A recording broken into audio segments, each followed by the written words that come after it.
We do an annual report for our women's initiative. And so if you want to kind of flip through it or something like that, if there's a question or so that comes out, you know, feel free. So, and with that, I'll just, you know, we refreshed our women's initiative last year, about a year ago. If you could pass that along. Because it was time and it was place, and we actually took a look and said, do we even need one anymore, right? We're like 11 years into an initiative, sort of kind of by definition, you know, kind of what's going on. So, and we refreshed our vision statement. We came out to it very resounding. Of course, we still need our women's initiative. We're clearly the best ones out there. We are kind of the gold standard from many respects. And by the way, it's something that I appreciate more now. I stepped into this role a little more than a year ago. I've been with the firm since I got out of business school, by the way, and certainly was part of the firm at the time when this all began. But coming into it in a leadership role like this, you see things differently. And so I spend time out on sort of the circuit and have come to conclude that, yeah, there's no question about where Deloitte is with this topic relative to others. But we still have a long way to go, is the point. And in fact, you'll see from the annual report, our whole message is, the theme is yes and. Yes, we've done a lot of things, so much to be proud of, and we still have a long way to go. And that's sort of a key message, and something that I actually learned in recruiting the chair of our Women's Initiative External Counsel, Dr. Sally Ride, and understanding from her, why are you interested? It was pretty clear why Deloitte would want her to lead our council. It wasn't so clear to me why she would be so interested in it, and we would have one conversation and then another and another, and at some point, you know, kind of, wow, maybe she is interested in this, and certainly, and asked her the question. And the answer was, because you guys get it. You're not looking for a quick fix. You're 12 years into this, and there's a lot of energy, and there's a lot of excitement and momentum and leadership support and that type of thing. And that's really what it takes.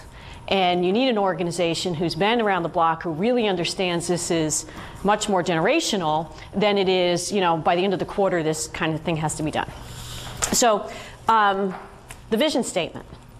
Our women's initiative drives marketplace growth and creates a culture where the best women choose to be. And we feel pretty strongly that you need both sides of it.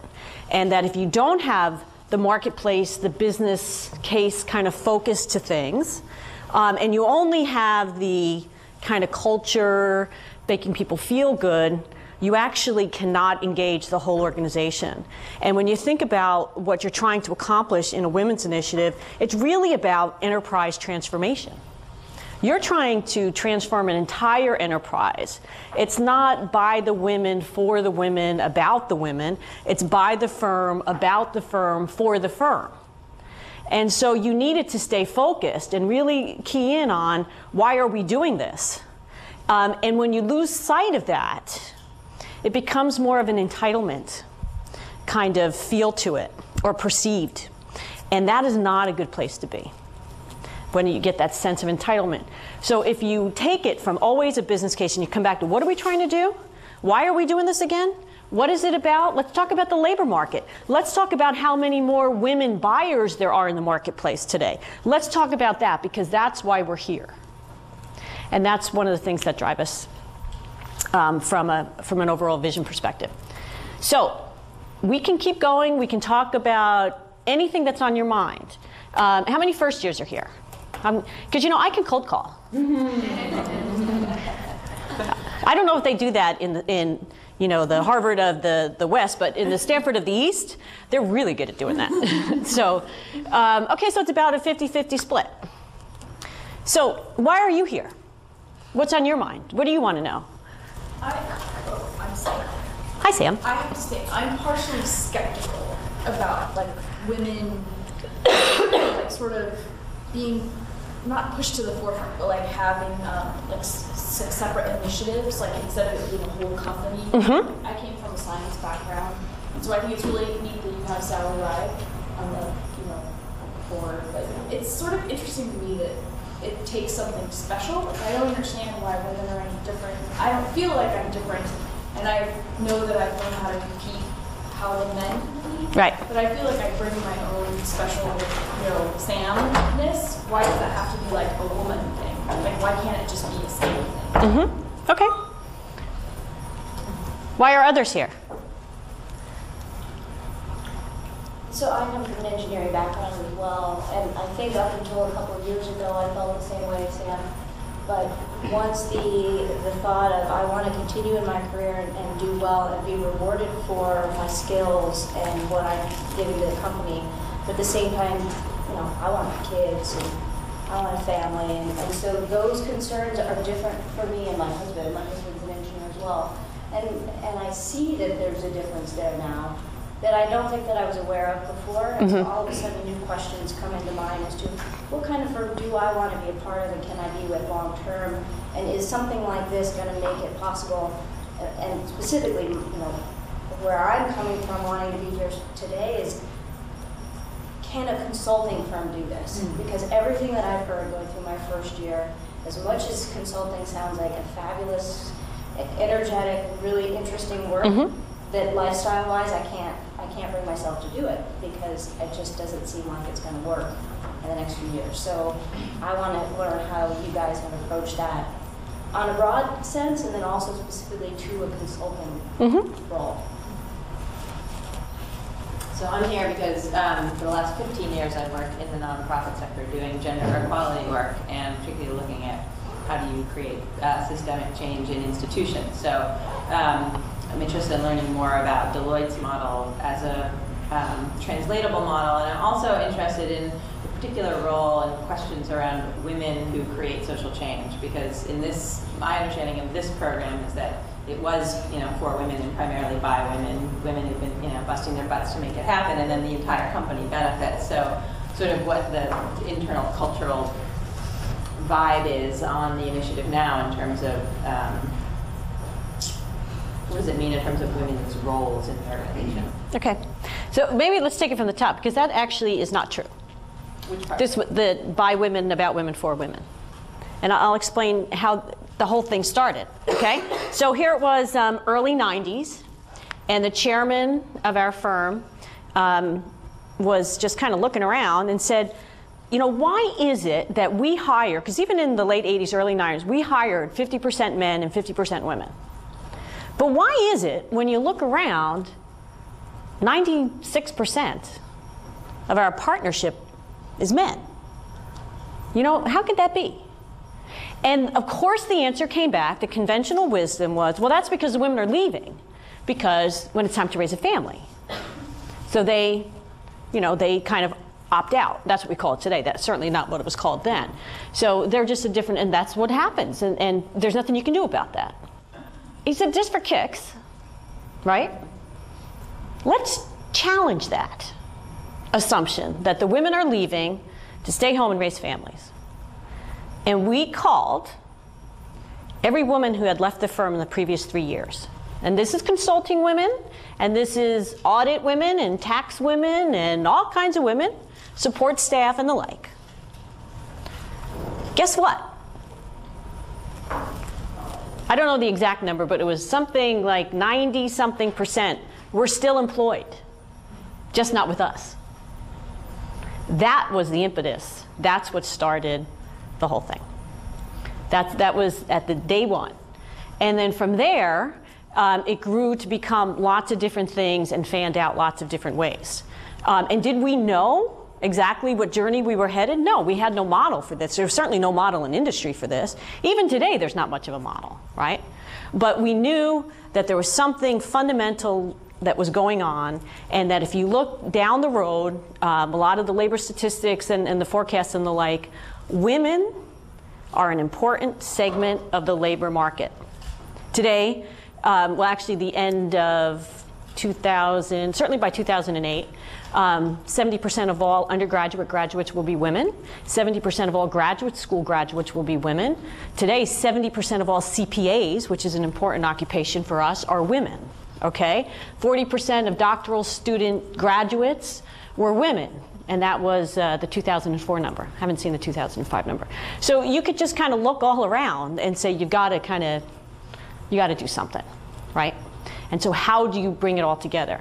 So the question that Sam had was, well, it doesn't kind of feel right that you would have a kind of a special, separate kind of a affinity group almost, right? And you know what, Sam? I agree with you.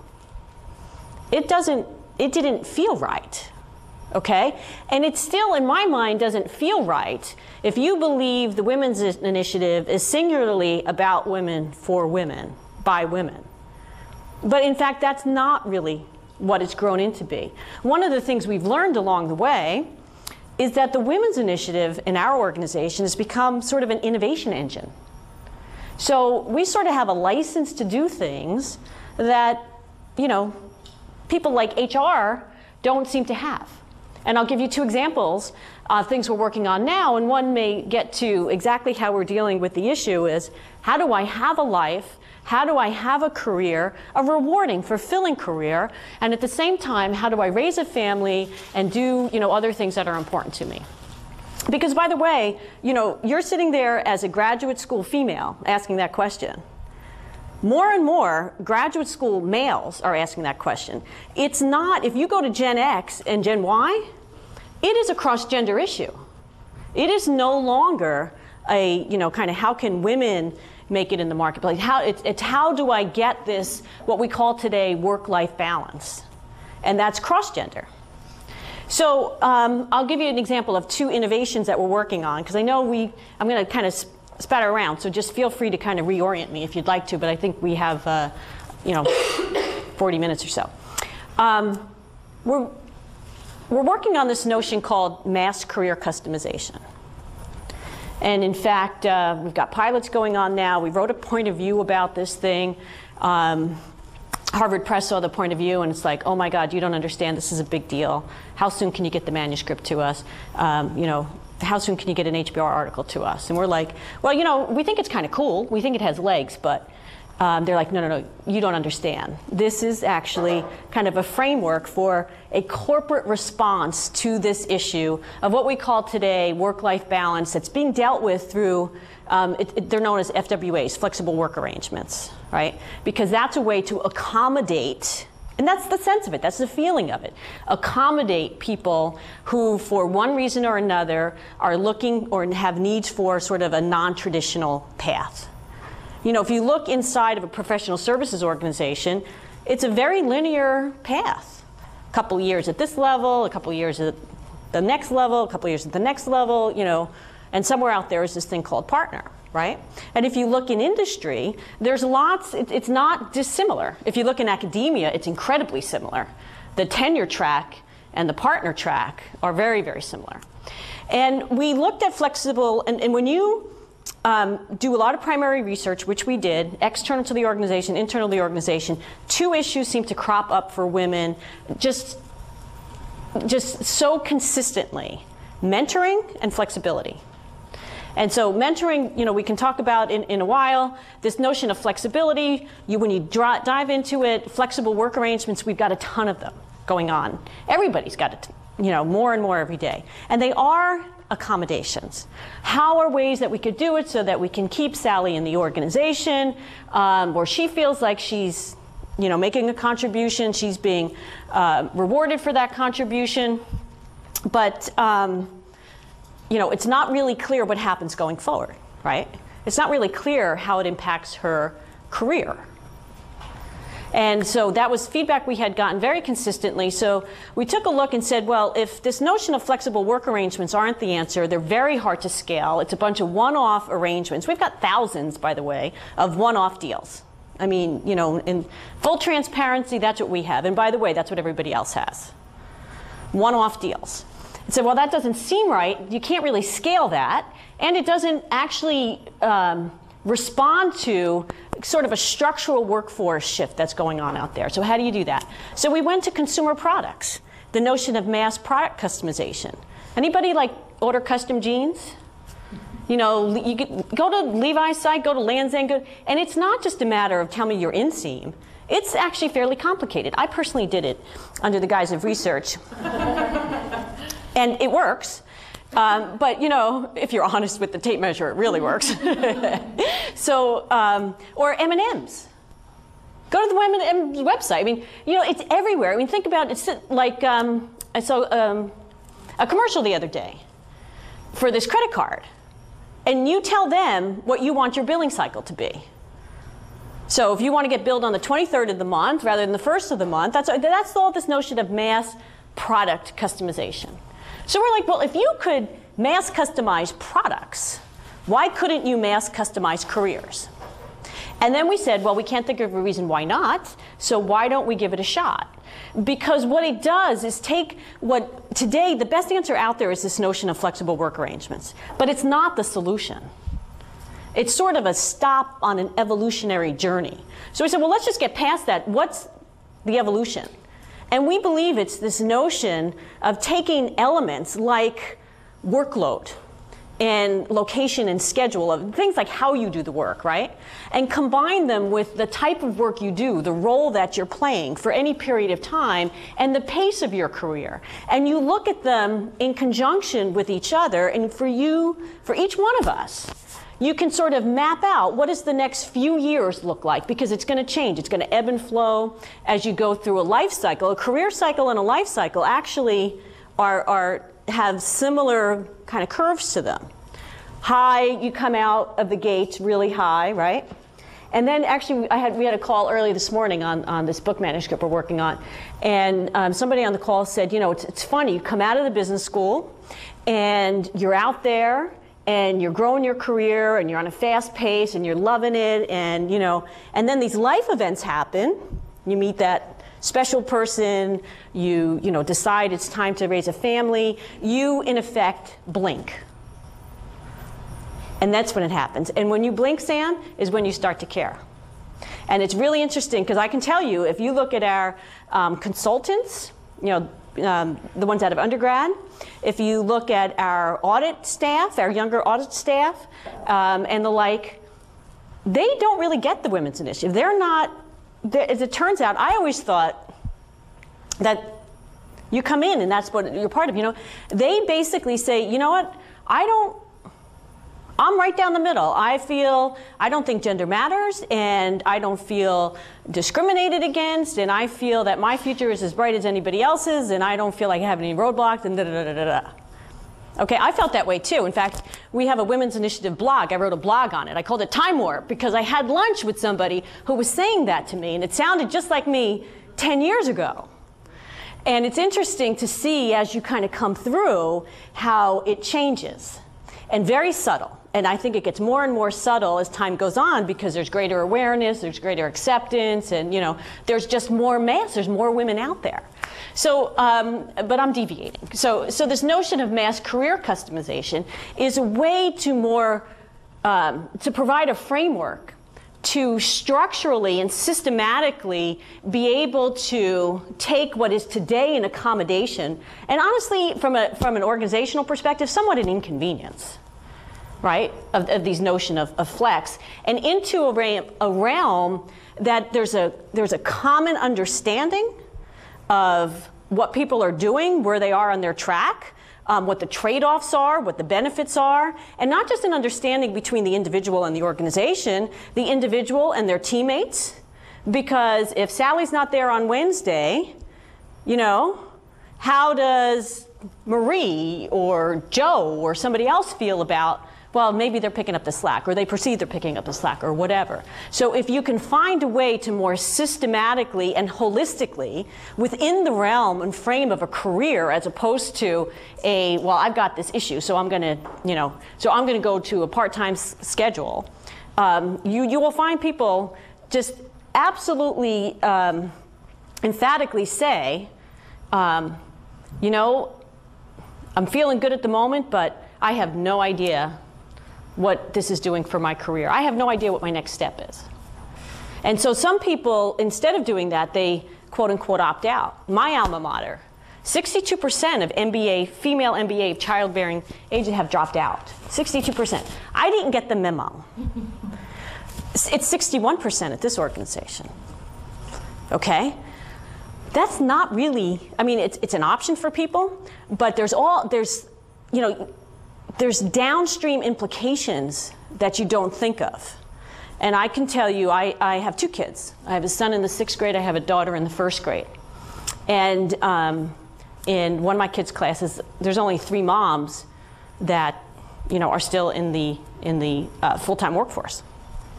Although everybody is well educated and they're having a hard time getting back in. And the studies will show it's somewhere between 18 months and 3 years. If you're out, 75% never get back in. And of the 75%, and of those that do get back in, some very large majority never get back on that income trajectory that they had when they left. So we're looking for ways that it doesn't have to be that way. And this notion of mass career customization, and we'll get it wrong 5 times before we get it right, but we're already in phase 2 pilot, so we already know what we got wrong in phase 1, help move the whole organization, the men and the women of the organization. So that's an example that where the start came from women, because women today disproportionately have this issue with flexible work arrangements. They do. We don't believe that that will continue to be the case moving forward, but they do, and that's why they're sort of waving the banner on it. But let me give you a case now how the Women's Initiative is part of an innovation engine that actually helps our men. And that is, we say up here, the Women's Initiative drives marketplace growth, right? And creates a culture where the best women choose to be. There's 2 sides to marketplace. There's the side of the marketplace that says, how do we get all of the ladies in this room better networked, help with, professional and personal development, help get them the assignments, the plum assignments and things like that so that they can compete. Because let me tell you something, you want to do away with the Women's Initiative, make everybody successful in the marketplace, and it'll go away. Because that speaks volumes within organizations, right? And that's one side of it. There's another side of it. There are more women buyers. Okay? I will tell you that there are more women sitting at the table that are making decisions about what professional services firm to hire. They don't always have the total control and authority, but they have a voice and they are sitting at the table. I'm telling you, 5 years ago, they weren't sitting at the table. They're at the table. And so several times, at different firm events or the like, and it tend to be late at night in the bar when the lights are low, and my male partners have had maybe, a little to drink, so they're like open up a little bit. Well, they'll whisper in my ear, Kath, I have to admit, I'm not quite as comfortable with my female clients as I am with my male clients. I never thought of that, but they're not. Why is that? Well, they don't like to talk about the Yankees. Well, you come in and I want to get started. I got 45 minutes. I got my, slides I got to go through, and they want to chit chat. But they're not going to give me more time at the end. So why are they wasting my time? I have a harder time connecting with them. Is it okay to invite them out for a beer? I don't know. So we've put together a program. We're actually going to pilot it next week, so wish us luck, because we did a little research, and it turns out there's absolutely positively nothing available in the marketplace about women as professional buyers. Women as consumers, there's a ton. Because women buy 89% of everything on the consumer side. Even the last bastions around things like cars, women either buy outright or strongly influence the purchase of. And if you see car commercials and things like that, that's in response to that. There's a lot written about women as consumers. But there hasn't really been anything about women as corporate buyers. So we actually undertook our own primary research. And we are piloting our workshop next week in New York, Women as Buyers. And the audience are our male partners. Now, we've invited a couple of our women partners because sometimes it's nice to have other women in the room, so when issues come up, they can help respond and things like that. But the target audience are our men, to help them be more successful in the marketplace, because it's by the firm, about the firm, for the firm.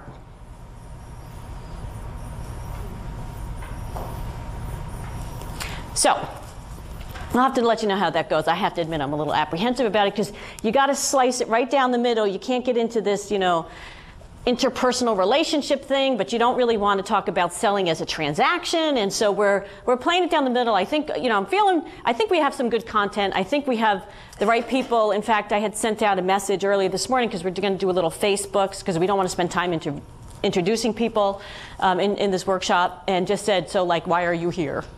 And it's fascinating, the responses I'm getting back, even today, on why people are coming to this. Is the content, did you develop the content internally? Or Yeah. did you work with any outside? Well, we didn't work with Catalyst. We've actually hired somebody from Catalyst, and we certainly have a great relationship with Catalyst. Catalyst, our CEO sits on Catalyst board, and we're working with them. In fact, I'll be with Catalyst on Friday. So, but this was not a Catalyst thing. We actually but we worked with an outside firm as well to help us develop. They don't have it either. But we took a firm that actually was fairly knowledgeable about women in the consumer space. Because the hypothesis is, when you really think about it, patterns around what you value in a transaction and what you are looking for in a product, whatever that product might be, and the thought process that you go through would have commonalities, whether it's on the consumer side or on the professional side. And so that's why we chose to work with this particular organization. There were actually only 2 organizations that would have made the cut. So we spent a lot of time looking, because you got to get it right. You get one shot, you got to get it right. So the comment that you just made about that you get one shot and you've got to get it right, it strikes me, first of all, you guys are much further along in the curve in terms of having a culture, I would imagine, that is probably willing to allow you to experiment just a little bit. When I think about other firms that haven't tried any of this, or have only tried a little bit, maybe it wasn't so successful, there are still, I think, a lot of barriers and a big hurdle, which is like you have to have a first success. So, for those of us who aren't, fortunate enough to be going to Deloitte, where do you suggest that, one might start in terms of proposing the types of programs that you guys have pioneered? That's a great question. Where do you start? If you're going to start today, where do you start? And maybe I'll start with answering where I think, my opinion, you don't start. We had, you'll see in the annual report, 60 client visits last year, where clients had called us, or not even clients, but big organizations said, what? In fact, there's a big one here in the Valley that called. This is a great example, and said, we always like to be top in whatever we do. We've been working on this for 10 years. We're not the best. So then we did some research to figure out who was the best. It happened to be you guys. So can you come and spend time with us and explain to us how you did it, because we want to do it, because we really kind of want to be there. Another call, compare that call to a call from Chicago. I was in Chicago last week for this, where a partner had called and said, my client would really like to get together and talk about their women's initiative, because they're a manufacturing company and they're starting sort of today, and a grassroots effort, because in a lot of organizations it is a grassroots effort. In a lot of tech companies it's more of a grassroots effort. And so we spent 4 hours together last Wednesday, was it, Gina? And they actually have, the way they set it up, they have card-carrying members. And if you're not a card-carrying member, you can't go to events. They have speakers in and do different things, and and they really felt that there was this sense of sort of prestige. But they're also in a union environment, and so it doesn't. Although it's well intended, it comes across as less than optimal, put it that way, and that it is it doesn't come across as exclusive as much as it comes across as it's you against us, and we're united. And that's probably not a good thing to do. If I were to start today, I would start with programs. I would be very clear on what you're trying to accomplish. Very, very, very clear. Because, you know, random arrows never miss their marks. Okay? So you actually probably want to take some of the randomness out. And your vision statement actually could look similar to Deloitte's. It could look different. But understand what you're trying to achieve and then get leadership to buy in on it. And not buy in on it, yeah, sure, go ahead. So no, no, no, no. Where are you? Are you showing up on opening day or not? Because if you're not, then we have to rethink this. Because there's only so much you can do, right? And it's nice to get together, and there is this notion of affinity group. But there's a difference between an affinity group and, you know, an enterprise transformation, right? And I'm assuming you want to lean more towards the enterprise transformation than affinity. So you really need to get leadership's buy-in, and you need to be able to express to them why it is important. And the information is extremely compelling. It's not that hard to come up with a business case. It might have been years ago. In fact, we probably wrote the first business case on it, right? But it's not that hard today. It's very compelling on the labor side of things. It's more and more compelling on the market side of things. So I would certainly start there. And then take a look at what you can do that's going to have the most greatest return for all of your constituents. All of your constituents. Now, you may want to prioritize your constituents, but all of your constituents, and understand who those constituents are. For us, it's every person in our organization and every, you know, stakeholder beyond that. So in that process, I guess this is one of the things I was talking about earlier, I was referring to in the case, which maybe I interpreted it differently than the actual experience, which is that someone, and in this case a woman, had to and did go out on a limb and raise her hand and say, I think we have a problem without gender. And by making that leap, she's taking a risk, a career risk, in terms of being labeled in a negative way about, you know, being a feminist, which I think does still exist. I mean, I think Deloitte is probably different now, but I think in some companies it is, you know, you get branded. I mean, if you're the person of color and you're talking about race, or if you're a white person talking about racism, if you're bringing up issues that maybe the top management might feel threatened by, you do have to take this career risk. So I'm wondering what your advice is on that front in terms of, you know, so Sarah goes to this new firm and, you know, it's mostly males sitting around the boardroom, and she says, I want to introduce this program, and here's the market case. I mean, do you have any thoughts or observations around whether or not to take that risk? Yeah, you know, or what it means for you and your career, you know, is it a risk? I guess maybe that's the question. Right. Are you taking a risk by doing that? Yeah, well, I think some of that is contextual, and the question is whether or not, you know, you're standing out on a limb if you're taking a risk. Early on in our organization, the first woman to have my job, I'm the third. You bet you took a risk. She took actually somewhat of a internal firm risk, although I don't think it was as much as you would think, because she had the support of the chairman and the CEO and all. I mean, she had very, very strong support. To me, she took market risk, because coming out of that role for 5 years, she would lose market relevance. And my predecessors did come out of their line roles. Okay, I'm the first one, and because we're in a different place, to say, you know what, if you want, and we're very, very specific about this. Do you want to take the women's initiative to the next level? You got to run it from the line. Because in our organization, it's about getting the respect of your partners. And you're not going to have the respect of your partners if you're viewed as a staff position, sitting in some office at 1633 Broadway, which is where our headquarters is, making up stuff, because you're not in touch with reality and how things really get done.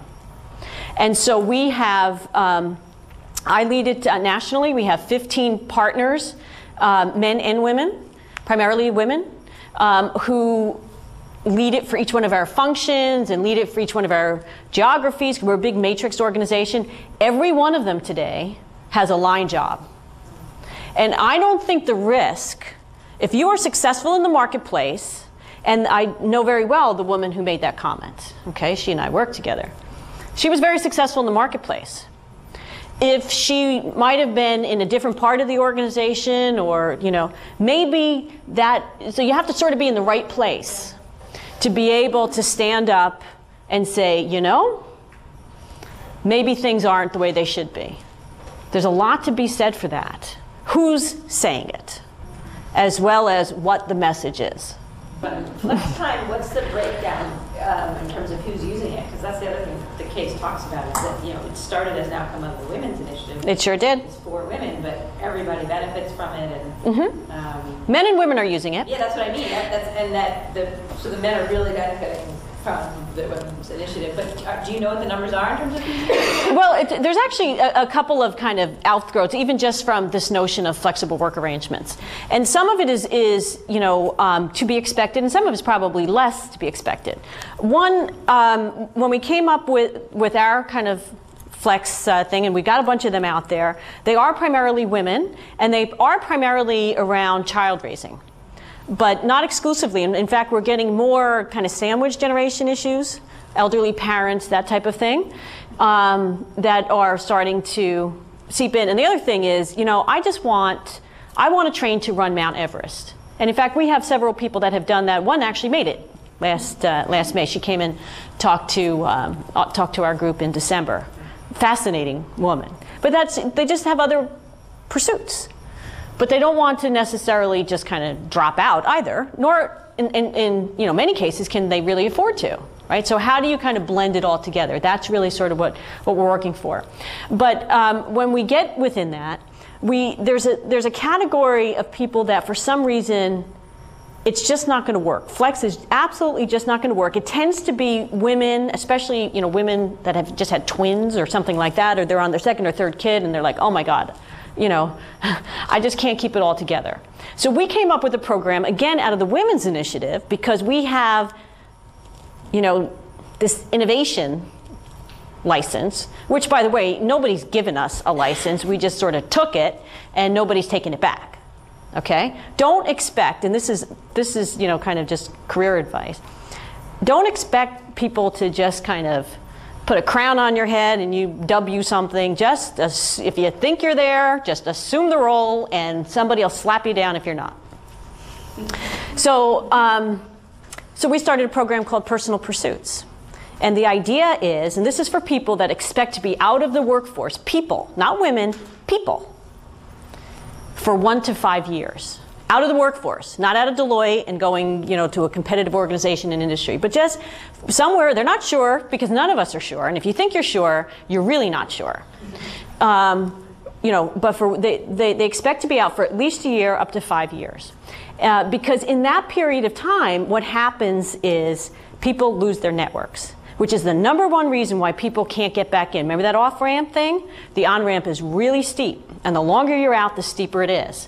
Because the more you actually compete with younger people who have more up-to-date skills. And if your network is a push, meaning you don't have a network anymore, and it is amazing to see how quickly the networks, you know, kind of erode. So personal pursuits, you do resign from the firm. And we can't guarantee you a job, but we give you a coach. We you know, invite you to the Christmas party. You have a mentor. And we keep you in for all skills training so that you can have your professional accreditations, which is particularly important within our audit and attest business, up to date, so that you can stay current and your license stays with you. And it costs us, we think, about $2,500 a year per participant. What do you think the return is? Huge. Because when they're ready to come back, first of all, we know who you are. So we know what kind of worker you are.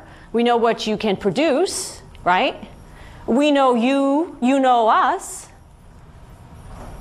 We think the ROI is just such a slam dunk, it's not even worth talking about. So that's the kind of thing how we're trying to take this notion of flex and make it more kind of portable into more situations while we actually come up with what we believe is a structural shift in the workforce and towards this notion of career customization. Because that's where we think it's really going. I think it's good that it's not just like a woman's thing, that it's like an every person's thing, because I don't think that like, I mean, I'm 30, I have a future husband, we've been together for like 10 years. I fully expect that like either we'll, you know, like maybe ask my mom or my dad to help take care of our kids, or, you know, like we'll just work part-time, like, but not just me, you know, like my future husband will as well. I mean, like, I guess maybe in my head, I don't see there being a difference between us. Mm-hmm. And I mean, we're both educated, Mm-hmm. so I still don't see like why there has to be a difference. And you know, maybe it's just because like of my academic sort of-ness, my whole like academicness. I don't really. Your rational. Exactly. I mean, like my way of thinking. About left brain kind of. Mm-hmm. So I think that might be how I'm looking at this problem. But I'll challenge you on one thing. So why, maybe if you look at like with these types of programs, they're sort of more flexible for every person. If the if the solution for the sort of ramification for that long term is that our companies are not as productive on the whole, like 20 years from now. So like, are these sorts of programs going to make United States companies, or, you know, Right. just less competitive overall? It's a great question. You know, how can you keep competitiveness by layering in alternative career paths and the like, right? Maybe it'll just be too fluffy and people will sort of lose their very strict sort of, you know, company focus that people tend to have now. You know, it's very counterintuitive, okay? But in fact, people will be more engaged. And when you say that, you know, those go-getter type of people, okay, which is probably everybody in this room, right? You haven't blinked yet. And there will be a blink, okay? And there are a lot of studies out there on how workers, in general, are becoming less engaged. And they're becoming less engaged because they have more competing things going on, right? There's competition for their time. A contention for their time is probably a better word than competition for their time. So that's one thing that's going on. The notion of lifetime employment that our parents had, the notion of sense of security, if you look at, and I don't mean the system, but our sense of security, not Social Security, is shifting. If you look at GM and what's going on with their pension and what happened to United, and, you know, 35% of companies today have a pension at all. And that's going to go which way? Up, down, or flat? Down. So this notion of you know, loyalty within the workforce is eroding because this sort of implied contract is changing right before your eyes. And so the idea, and it's not proven, but our idea is the more it's about worker loyalty in the sense that you can keep them engaged, not dead weight. Nobody's looking for dead weight, okay? And in fact, I have a personal opinion. I believe that these programs should be not open to everyone. They should be open for our high-performing people. That's my opinion. It's not always shared by the organization as a whole, and we make decisions like personal pursuits. There are hurdles. It's not just anybody, anytime. Because it's all about loyalty of your workforce, because the workforce itself is shrinking. And in an engaged way. And so the quid pro quo is actually morphing, because it's not what it was initially intended to be.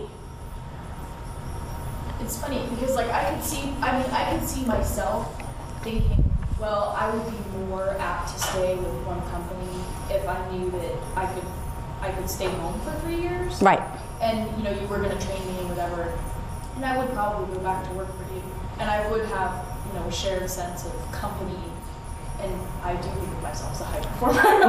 So I mean, like, I do think that that would work, but I don't know if it would be okay for like just regular people. I mean, just like for everyone, or someone who would be dead weight afterwards, or if you get enough performance out of them, you know, once they come back. Or, you know, it doesn't have to be such a binary thing either, right? The notion of career customization is that you throttle forward and you throttle back as you're trying to, you know, kind of align with life events. And by the way, it's happening today, okay?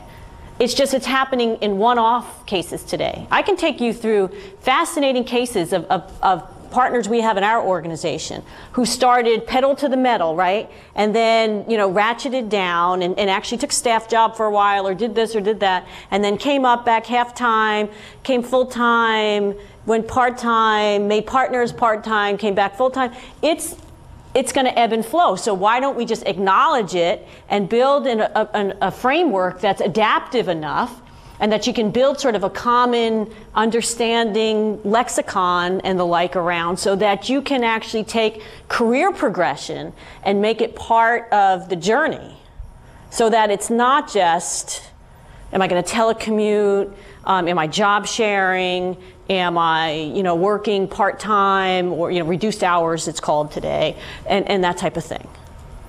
And make it more systematic so that the time that you have, the worker has, they are more engaged. That's the idea. A question. Your point is really well taken, that the advocating for women or other sort of new ideas is best done from a position of being well respected by your peers and really successful in your business. So for us, mostly as women, except for Julio, do you have some advice for us, sort of as parting words? Are there unique things that we need to look out for our career success as women? Things that you've found along the way have been really key for you? You know, you guys are at a different time than I was, right? I mean, I'm probably a generation ahead of you guys. But to me, it's sort of a portfolio. And you should think of it as a portfolio, right? And so what you're trying to do, what you're working towards doing, is creating, you know, an impact in your marketplace, whatever that is. And by the way, we did get pushback from like our admin support and the like. It's like, well, that vision statement isn't about me, because, you know, I'm not out in the marketplace. It's like, no. You do have a marketplace. Everybody has customers. And if you don't really have a customer, I'd like to know that job. I'd like to apply for it. We all have customers. So the notion of marketplace is a broad notion of marketplace. So your notion of marketplace, your notion of connectedness, and there's a geographic focus to that, there will be departmental focus to that, there could be, you know, a diversity beyond, you know, women, or gender diversity to that. There could be, you know, other colleagues, peer groups, things like that. So you want to play all of those. You want to become established in all of those aspects of your future careers. Yes? I have two questions. One is, I mean, I hear a lot about sort of you have to make a business case. Does that case get all the way to profitability? Are you able to say to your partners, you know, you're making more money because of this initiative? You know, it's... And if not, can you talk about what the most compelling metrics seem to be to people? Right. You know, I think through the rearview mirror, there's no question that we are a bigger firm, a more profitable firm than we ever would have been. And there's no question from our male colleagues, our female, nobody would argue that point. On day one, if we would have come out and said that, that probably would have come across as a little bravado, a little, you know, kind of prove it to me. We're an extremely analytical organization. People take things incredibly literal. I'm a strategy consultant, so I have a hard time sometimes because I'll say, well, it's around 5. Well, what is it? 4.2 or 4.5 or 3 point, and it's like, it doesn't matter. It's about this. So, but we are really a very literal firm. So you sort of have to calibrate to that organization. So it seems that if you look on the labor side, the availability of talent and of labor, you don't have to be a rocket scientist. And every organization has some kind of standard metric of what it costs to attract and recruit, somebody at different levels. Often it's different prices at different levels and things like that. So you could just do back of the envelope kind of math. I think actually you can get into a rat hole by getting absolutely too quantitative, okay? And on the other hand, you can also look at from the market. This is a new one, looking at it from the marketplace in. And being prepared for the marketplace you're going to step into, because that marketplace is shifting just as well as the internal marketplace is shifting. Along with sort of adopting the language of the business case, it seems to me that we hear less and less these days about values like equity. And I'm wondering if that has a role, that has a place within your organization in terms of moving these things forward, or if it's primarily on the we're in it to win, we're going to be the best, we're going to lead the field, and it's profitable and those sorts of things. So when you mean equity, you mean fairness, equity? I mean fairness, and I mean, right, I don't mean money.